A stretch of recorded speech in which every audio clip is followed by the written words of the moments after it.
Alors, l'exercice 2 de ce DM. Un exercice donc d'algèbre linéaire avec de la diagonalisation. Dans un premier temps, en fait, on se trouve dans une situation de dimension qui n'est pas forcément finie, on n'a pas d'informations. Par contre, à la question 4, on se restreint à Rn crochet x, qui lui est un espace de dimension finie. Donc dans la quatrième question, faites 4ABC, on pourra utiliser des techniques liées à la dimension finie, mais pas avant. Donc première question, on nous donne la fonction fa qui a x associé exponentielle de ax et on nous demande de déterminer t de fa. Eh bien, je vais me donner donc d'abord un réel x. Et t de fa de x est donc l'intégrale de x moins 1 ax plus 1 de f de t, donc exponentielle de at, dt.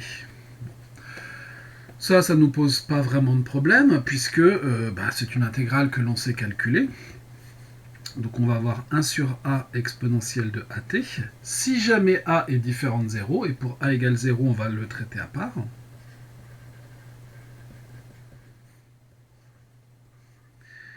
Donc que j'évalue entre x moins 1 et x plus 1.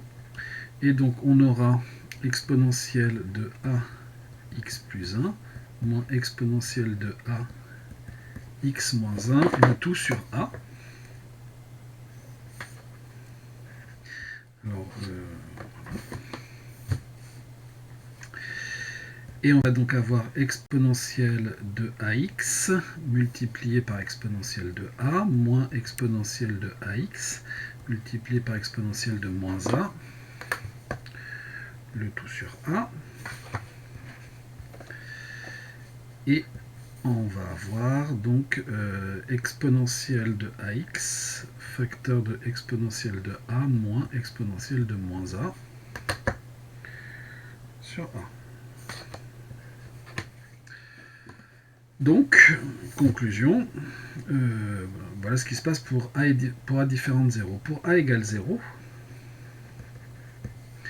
vous avez t donc de f0 de x qui sera égal à l'intégrale entre x moins 1 et x plus 1 de exponentielle de 0 dt, c'est-à-dire t, que l'on va évaluer entre x moins 1 et x plus 1, c'est-à-dire x plus 1 moins x moins 1, c'est-à-dire 2.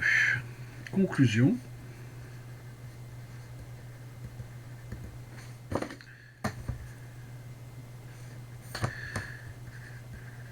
Pour a égale 0, donc t de f0, c'est la fonction qui a x associe 2. Pour a différent de 0, t de fa, c'est la fonction qui a x associe exponentielle de a moins exponentielle de moins a sur a, facteur de exponentielle de ax. Bref, c'est... on a donc...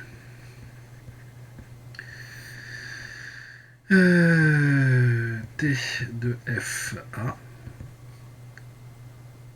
qui est égal à exponentielle de a moins exponentielle de moins a sur a multiplié par la fonction fa.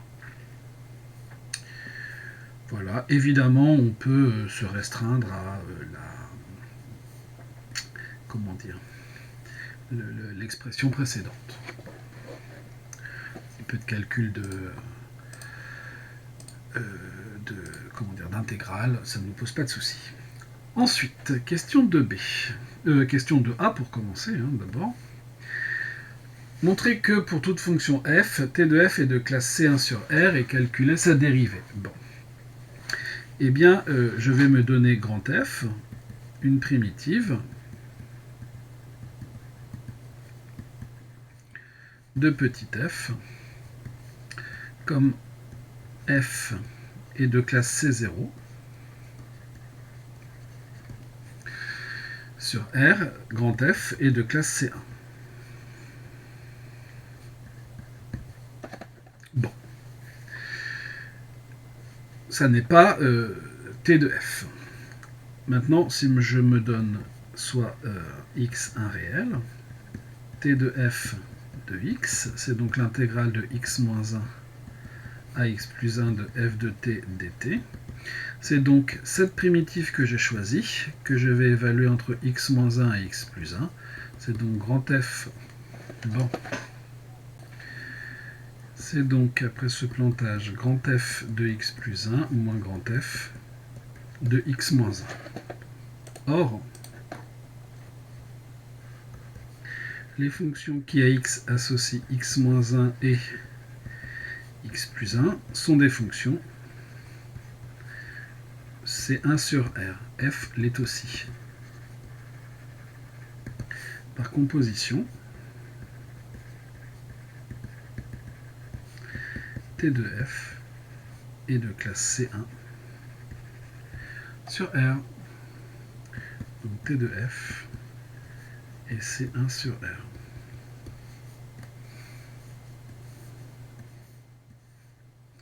Ensuite, on nous demande de calculer sa dérivée. Je me donne un réel x. T de F de x, c'est donc grand F de x plus 1 moins grand F de x moins 1. Et donc je vais avoir T de F prime de x qui sera égal à, j'ai décomposé à dérivée, mais la dérivée de x plus 1, tout comme celle de x moins 1 d'ailleurs, c'est 1. Donc je vais avoir f' de x plus 1 moins f' de x moins 1. Or, grand F est une primitive de petit f, c'est-à-dire que je vais avoir en fait f de x plus 1 moins f de x moins 1. Donc conclusion, pour tout réel x, t de f de x prime, alors j'oublie le prime, c'est f de x plus 1 moins f de x moins 1.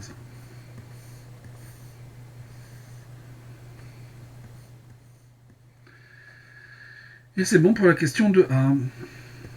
Question de B. On suppose que f est une fonction bornée, montrer que t de f est bornée, établir l'existence d'un réel k tel que machin. Bon, bah, très bien.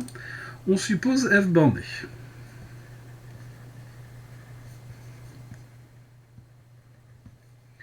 Bornée sur R. Donc, il existe un couple de réels tel que pour tout x appartenant à R, eh bien vous avez petit m qui est inférieur ou égal à f de x, qui est inférieur ou égal à grand M. Bon. On va s'intéresser à t de f. Donc on aura donc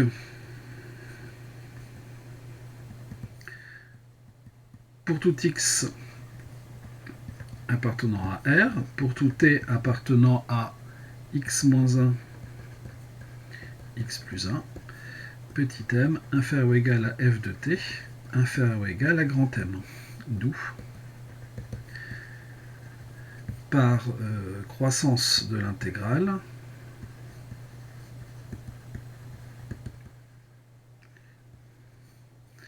conservation de l'ordre,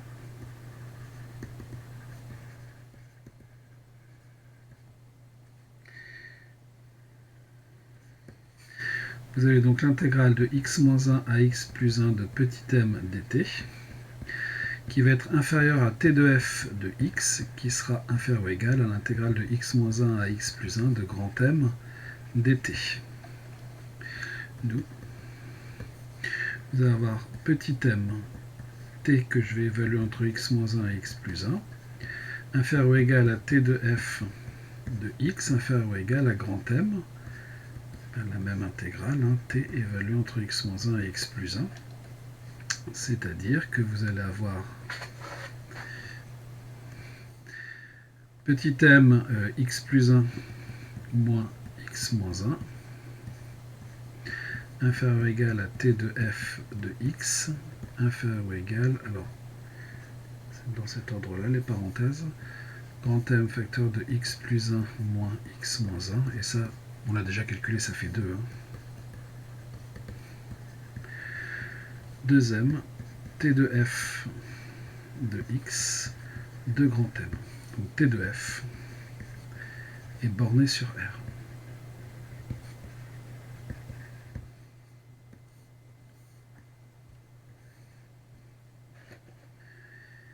Et voilà pour le début de cette question 2b. Que nous demandons ensuite d'établir l'existence d'un réel K tel que. Ce qu'on voit là-dedans, c'est très clairement une application de l'inégalité des accroissements finis. Bon. Or, pour tout x appartenant à R, on a vu que T de f' de x était égal à f de x plus 1 moins f de x moins 1. Bon. De plus, on a supposé que f était borné. Donc il existe un certain couple M grand M appartenant à R carré tel que pour tout x appartenant à R, petit m plus petit que f de x plus petit que grand M. D'où pour tout x appartenant à R, vous avez petit m f de x plus 1 plus petit que grand M, et bien sûr, petit m, f de x moins 1, plus petit que grand M.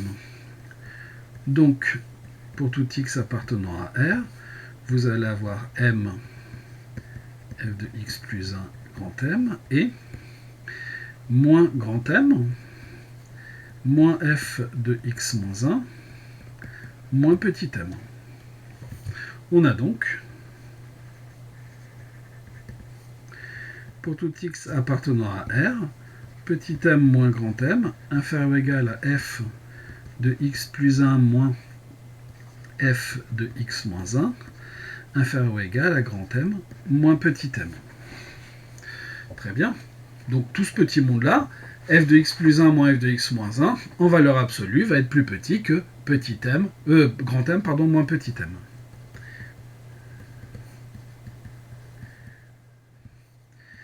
Valeur absolue de f de x plus 1 moins f de x moins 1 inférieur ou égal à grand M moins petit m. Et donc, pour tout x appartenant à R, valeur absolue de t de f prime de x inférieur ou égal à grand M moins petit m. Ça sera notre nombre K. Et donc, maintenant, je sais que t de f est de classe C1 sur R par l'inégalité des accroissements finis.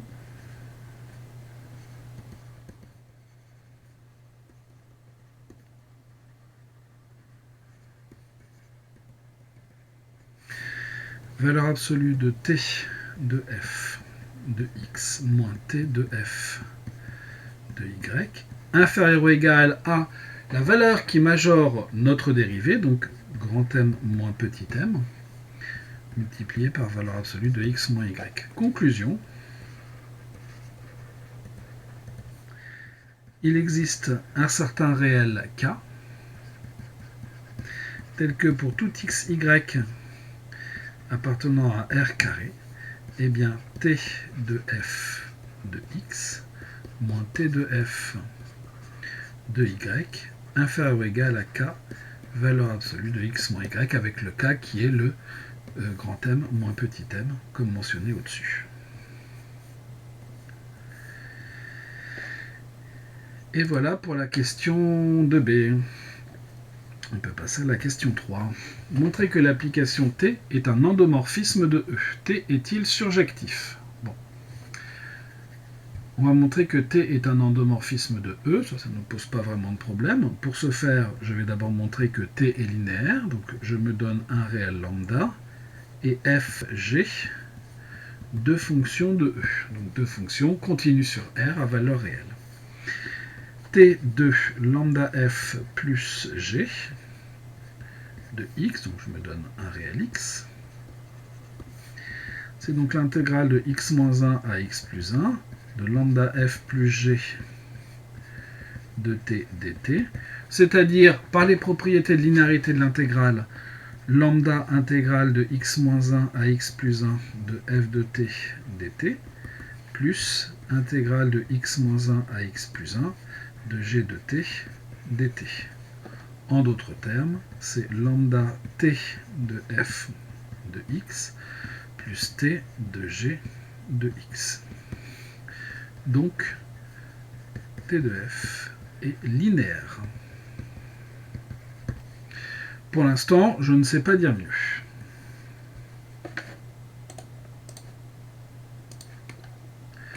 Maintenant, il faut montrer que on arrive dans E. De plus, on a vu à la question 2a, d'après 2a, pour tout f appartenant à E, t de f est C1 sur R. Donc, en particulier,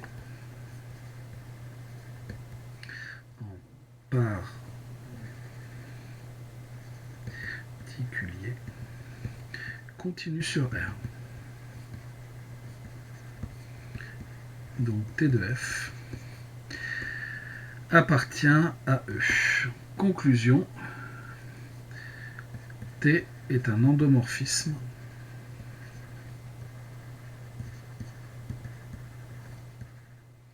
de E.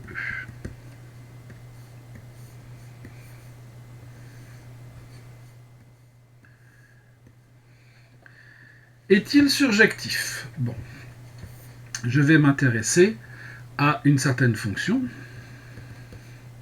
soit petit f, la fonction qui a x associe valeur absolue de racine de x. F est définie sur R et continue sur R en tant que composé de telle fonction. Donc f appartient à E. Alors pourquoi j'ai choisi celle-là?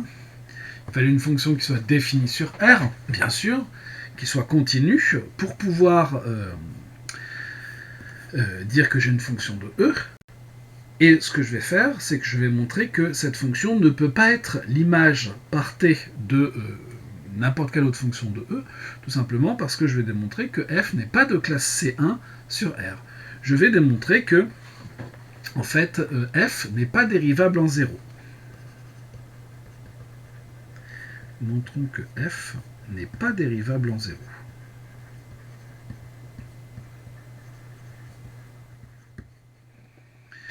Pour ce faire, je vais m'intéresser au taux d'accroissement. Parce que, alors, f est un bon candidat pour ne pas être dérivable, puisqu'elle est composée de deux fonctions qui ne sont pas dérivables en 0.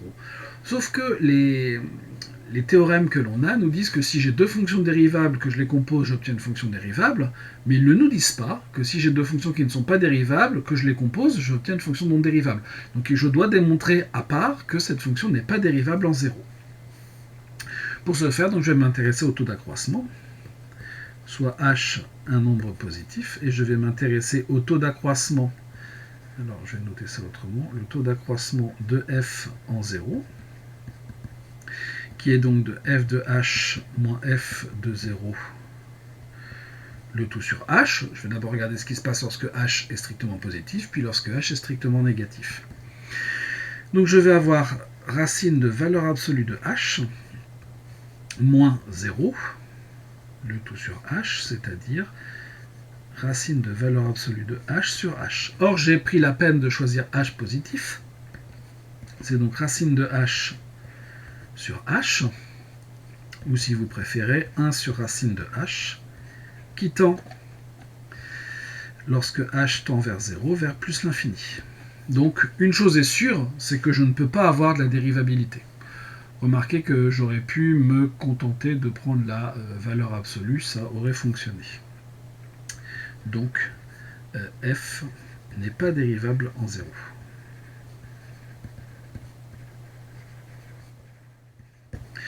Ce qui fait que f ne peut donc être l'image d'aucune fonction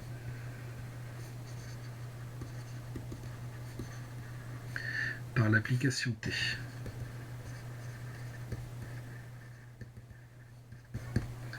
En effet, Si jamais f était l'image d'une application, elle serait de classe C1 sur R, ce qui n'est pas le cas. Donc, T n'est pas surjectif. C'est un endomorphisme non surjectif. Hein, comme je le disais, j'ai pris... on aurait pu prendre que la racine. Ça aurait même été plus simple.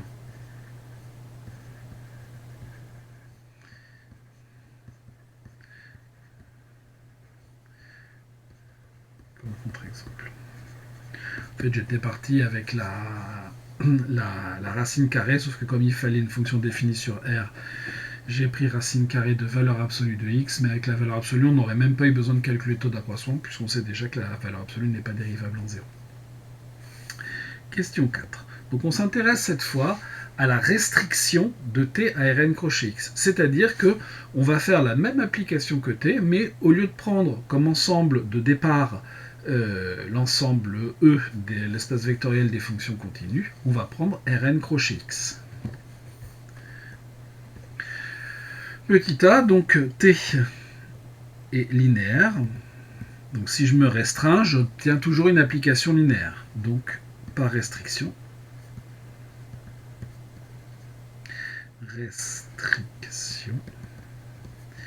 Tn est également linéaire. Bon, youpi. Également linéaire. Maintenant, il faut montrer qu'on reste dans Rn crochet x. Donc je me donne un polynôme de Rn crochet x, donc P égale à 0 plus A1x plus AN x puissance n appartenant à Rn crochet x. J'ai mis des petits x, donc ici j'aurais dû mettre des petits x.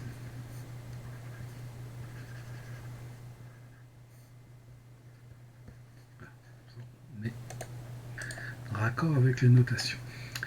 Et je vais m'intéresser, moi, à t. Alors je vais me donner un réel petit x. Donc t de p de x, qui sera donc l'intégrale entre x moins 1 et x plus 1 de p de t dt. C'est-à-dire, eh bien, je vais avoir a0 multiplié par l'intégrale de x moins 1 à x plus 1 de 1 dt, plus a1 x moins 1 à x plus 1 de t dt, plus n l'intégrale de x moins 1 à x plus 1 de t puissance n dt. Et je vais donc faire ce calcul, donc je vais avoir a0 t que je vais évaluer entre x moins 1 et x plus 1 plus a1 t carré sur 2 que j'évalue entre x moins 1 et x plus 1 plus an t puissance n plus 1, et là ça pourrait coincer entre x moins 1 et x plus 1. Donc je vais avoir a0, facteur de x plus 1 moins x moins 1, plus a1, facteur de x plus 1, alors a1 sur 2, x plus 1 au carré moins x moins 1 au carré, plus an sur n plus 1, x plus 1 à la puissance n plus 1 moins x plus 1 à la puissance n moins 1. Bon. Donc je vais obtenir ici deux fois, on l'a déjà calculé, à 0, plus mon deuxième polynôme, x plus 1 au carré moins x moins 1 au carré. Donc vous allez avoir du a carré moins b carré, donc a plus b facteur de a moins b. A plus b, ça va vous faire 2x. A plus b facteur de a moins b on l'a ici, qui vaut 2. Plus, donc an sur n plus 1, Et là, on a besoin de savoir factoriser ce x puissance n plus 1 moins x puissance n moins 1. Et ça, en fait, on l'a déjà vu dans un chapitre précédent sur les sommes. On l'a même démontré, et vous aviez à savoir le démontrer en programme de colle. Donc, nous, alors c'est vrai qu'on a démontré la formule avec la puissance n, mais avec la puissance n plus 1, ça ne va pas changer grand-chose. Donc, a puissance n moins b puissance n, c'est a moins b, donc du x plus 1 moins x moins 1, facteur d'une somme. La somme pour k allant de 0, alors à n-1 d'après la formule que l'on a vue, donc ici il va aller jusqu'à n, de a puissance k, donc des x plus 1 à la puissance k, multiplié par x moins 1 à la puissance n moins k. Et donc, on va avoir 2 à 0, plus, ici ça va se simplifier, on va avoir 2 à 1x, plus 2 à n sur n plus 1, multiplié par cette somme. La somme pour k allant de 0 à n, des x plus 1 à la puissance k, multiplié par x moins 1 à la puissance n moins k. Or, pour tout k appartenant à 0n, x plus 1 à la puissance k est de degré k, et x moins 1 à la puissance n moins k, 2 degrés, n moins k. Conclusion, par les propriétés de degrés, d'où x plus 1 à la puissance k multiplié par x moins 1 à la puissance n moins k est de degrés, k plus n moins k, c'est-à-dire de degré n. Et la somme de plusieurs polynômes de degré n, par conséquent, cette somme, pour k allant de 0 à n des x plus 1 puissance k, x moins 1 puissance n moins k. Alors, quand on ajoute des polynômes, malheureusement, on ne peut pas vraiment prédire le degré. Tout ce qu'on peut dire, c'est que c'est de degrés plus petits qu'eux, et de degrés au maximum n. Conclusion, donc, le degré donc t de p de x est de degré au plus n. Donc, t de p appartient à Rn crochet x, puisque Rn crochet x, c'est précisément l'ensemble des polynômes de degré au plus n. Et on a terminé cette question, d'où t est un nombre, alors tn, est-ce que j'ai bien mis des n au-dessus, j'en suis pas sûr, non. Non, c'est bon. Tn est un endomorphisme,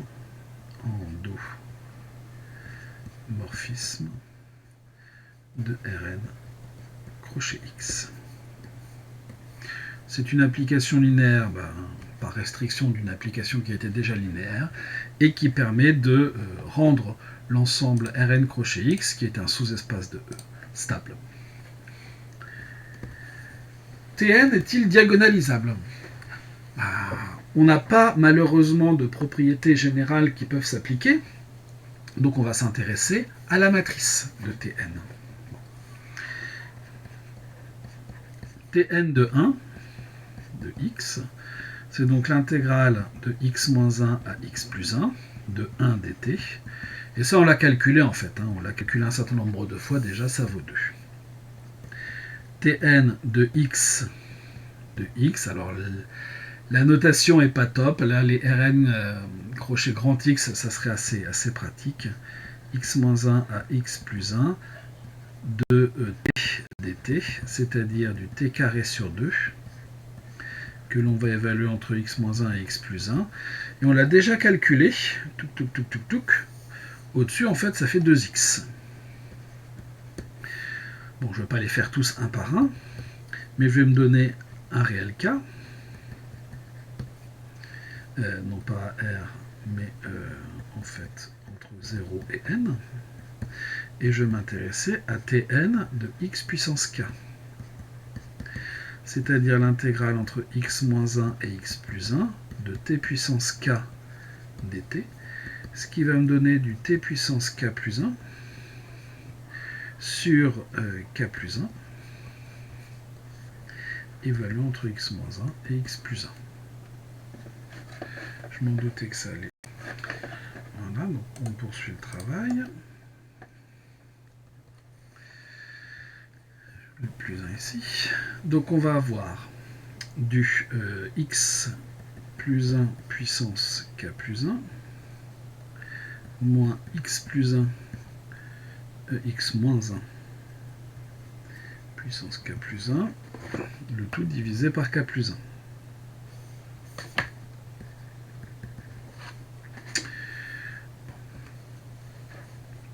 Alors, on pourrait utiliser la même formule que tout à l'heure, mais là, je ne vais pas vraiment faire ça. Je vais plutôt m'intéresser aux deux premiers termes de ces polynômes. Donc ici, je vais avoir du x puissance k plus 1 plus. Le deuxième terme, je vais donc avoir par le binôme de Newton, en fait. Alors, je vais écrire les formules pour que ce soit plus clair pour tout le monde. Donc on va avoir la somme pour i allant de 0 à k plus 1, des i parmi k plus 1, x à la puissance i, 1 à la puissance 1, donc moins, la somme pour i allant de 0 à k plus 1, des i parmi k plus 1, x puissance k, x puissance i, et moins 1 cette fois, puissance donc k plus 1, moins i. Alors ça a l'air dégoûtant comme formule, et ça l'est sans doute. Mais on va regarder juste les premiers termes de ces sommes. Donc si je regarde le premier terme de cette somme, je vais donc avoir ce qui se passe pour i égale... alors je ne vais pas regarder les premiers termes, je vais plutôt regarder les termes de plus haute puissance, donc les deux derniers termes. Donc je vais avoir la somme pour i allant de 0 à k-1 des i parmi k plus 1, x puissance i, plus, donc l'avant-dernier terme, ce qui se passe pour k. J'ai k parmi k plus 1, x puissance k, plus k plus 1 parmi k plus 1, x puissance k plus 1. Moins cette somme, i parmi k plus 1, x puissance i, et moins 1 puissance k plus 1 moins i, moins k parmi k plus 1, multiplié par x puissance k, et moins 1 puissance k plus 1 moins k, c'est-à-dire moins 1. Donc je vais avoir ici un plus. Moins le dernier terme, donc je vais avoir k plus 1 parmi k plus 1, x puissance k plus 1, et puis k plus 1 moins k plus 1, moins 1 à la puissance 0, ce qui me fait ça. Et je divise toute cette énorme fraction toute moche par k plus 1. J'ai donc cette somme qui ne m'intéresse pas vraiment.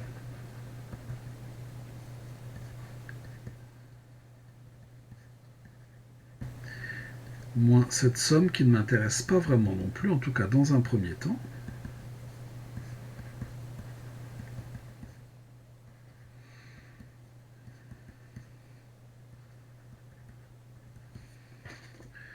Le tout sur k plus 1.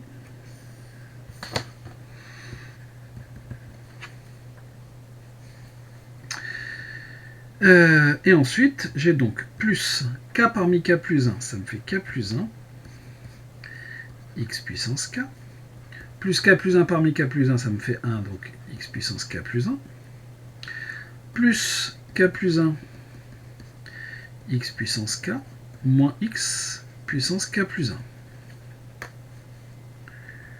Le tout sur k plus 1. J'ai donc un certain polynôme que je vais appeler P de x sur k plus 1, qui est en fait les deux sommes d'au-dessus, plus 2x à la puissance k, et c'est tout. Où le degré de P va être en fait égal, alors va être égal, non, pas forcément, va être inférieur ou égal à k-1. C'est la somme qui est au-dessus. Donc, ça m'intéresse d'avoir le coefficient dominant de ce t de p de x puissance k. Et ça va me permettre d'écrire la matrice qui sera une matrice diagonale. La matrice, j'ai dit diagonale mais c'est triangulaire. La matrice de Tn de x puissance de Tn en fait. Et donc, triangulaire, alors supérieur ou inférieur, ça va dépendre la matrice de Tn dans la base canonique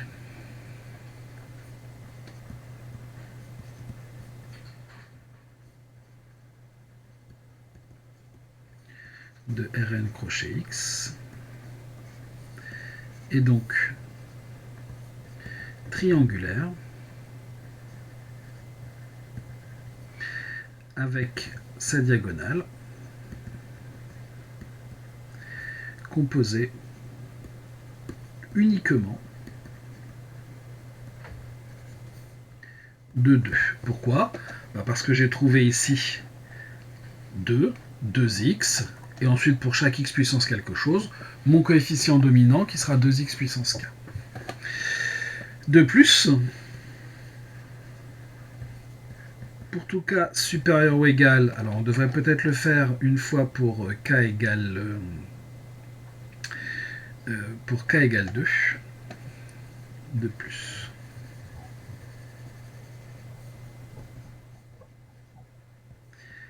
Tn de x carré,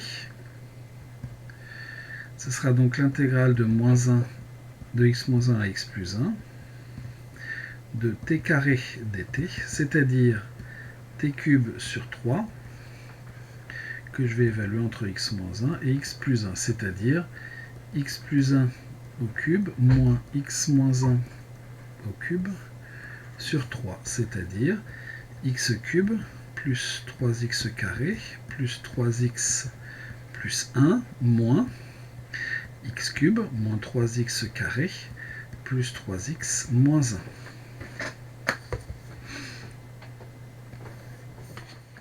Sur 3. Je vais donc avoir x cube moins x cube, ça s'en va. 3x carré plus 3x carré, 6x carré. 3x moins 3x, ça s'en va. 1 plus 1, 2. Sur 3. Ce qui me donne donc 2x carré plus 2 tiers. Et donc, la matrice, elle ne va pas être diagonale. La matrice de Tn n'est donc pas diagonale, puisqu'il y a un 2 tiers qui ne sera pas sur la diagonale.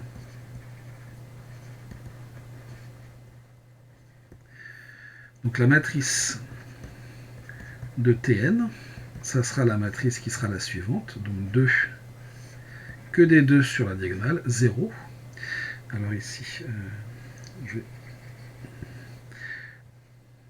0, 2, 2, 0, 2 tiers, des 2 ici. Et là, je ne sais pas trop ce qu'il y a. Mais pourquoi est-ce que ça c'est important? Parce que, comme Tn est triangulaire, ses valeurs propres sont ses coefficients diagonaux.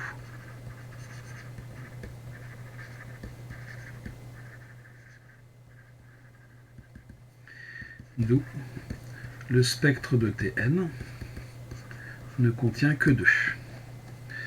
Or, si jamais Tn était diagonalisable,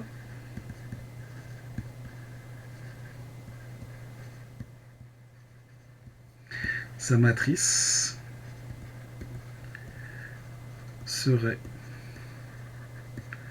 semblable à 2 fois l'identité.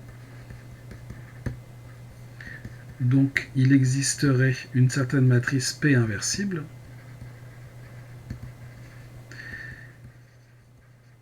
telle que la matrice de Tn serait égale à P multiplié par 2in multiplié par P-1, c'est-à-dire 2 fois Pp-1, c'est-à-dire 2in, ce qui n'est pas le cas.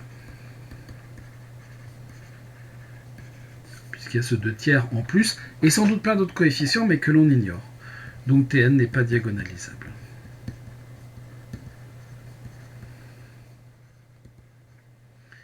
N'est pas diagonalisable.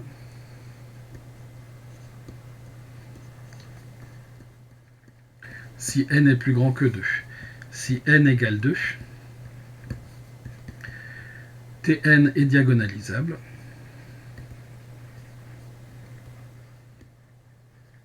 Puisque sa matrice